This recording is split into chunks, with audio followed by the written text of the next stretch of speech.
આજ રોજ તારીખ 1/9/2025 રોજ ગીર સોમનાથ જિલ્લાના ડિસ્ટ્રિક્ટ મેજિસ્ટર ઉપાધ્યાય સાહેબ સાથે એક મુસ્લિમ સેવા સમાજનું ડેલિગેટ્સ મુલાકાત કરવા માટે આવેલું હતું.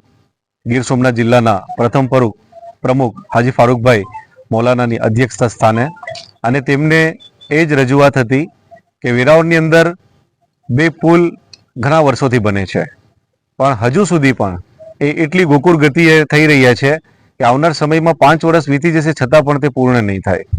ત્યારે સાહેબ સાથે મુલાકાત કરી એમને જણાવી લોકોની હાલાકી તકલીફ, એ લોકો ખૂબ તકલીફ ભોગવી રહ્યા છે આ પુલના કારણે. આ ગામની અંદર એ બ્રિજનો ઉપયોગ ઓછામાં ઓછા 1.5 લાખથી વધુ લોકો કરે છે, પણ હાલ એક જ રસ્તો છે અને તેના કારણે ટ્રાફિકના કારણે ખૂબ પરેશાની થાય છે. રસ્તો એટલો બિસ્માર છે કે તેની ઉપર હલનચલન કરવું પણ મુશ્કેલ છે. ત્યારે તેમને ખાતરી આપેલી છે કે જે સાઈગરા ફાટક એટલે વેરાવળ ખરીદ વેચાણ સંઘ સુધીનો જે બ્રિજ છે તે દિવાળી સુધી એ કમ્પ્લીટ થઈ જશે અને લોકોને પડતી હાલાકી છે એ દૂર થશે.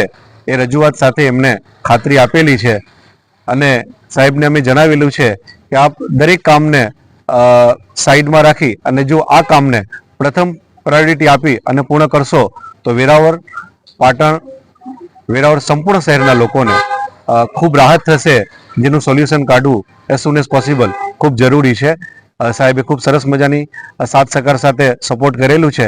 આવનાર સમયમાં ખૂબ સારું થશે એવી આપણે અપેક્ષા રાખીએ. એ વાત પૂરી કરું છું. જય હિન્દ.